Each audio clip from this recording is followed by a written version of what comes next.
If the dead could speak, what would they say?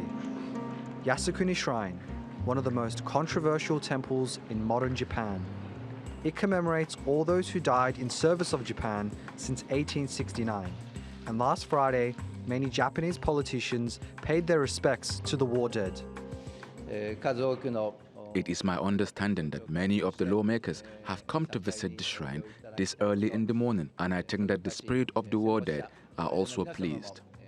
But many of those who died were leaders convicted of war crimes after World War II. South Korea views the shrine as a symbol of Japan's militarism.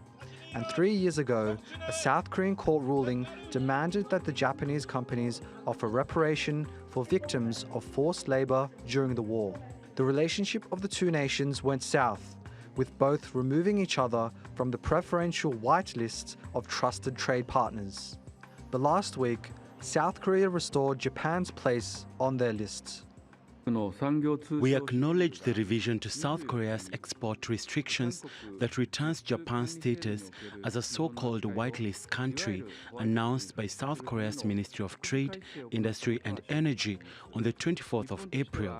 As far as Japan is concerned, based on the previous findings of the international framework, our export restrictions are implemented appropriately, but we welcome the Korean side acknowledging this. The move comes after heightened tensions in the region. One of the threats is North Korea, which recently tested the launch of its new intercontinental ballistic missile from its capital, Pyongyang.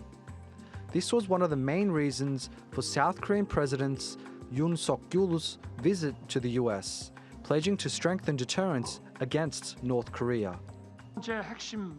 Our two leaders have decided to significantly strengthen the extended deterrent of our two countries against North Korea's nuclear and missile threats, so that we can achieve peace through the superiority of overwhelming force and not a false peace based on the goodwill of the other side. The president is also a big supporter of Washington's Asia strategy, Biden's initiative to restructure global supply chains away from China.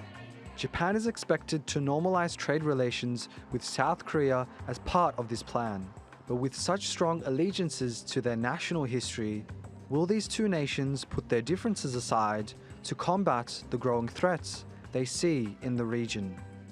Emre Boz, TRT World.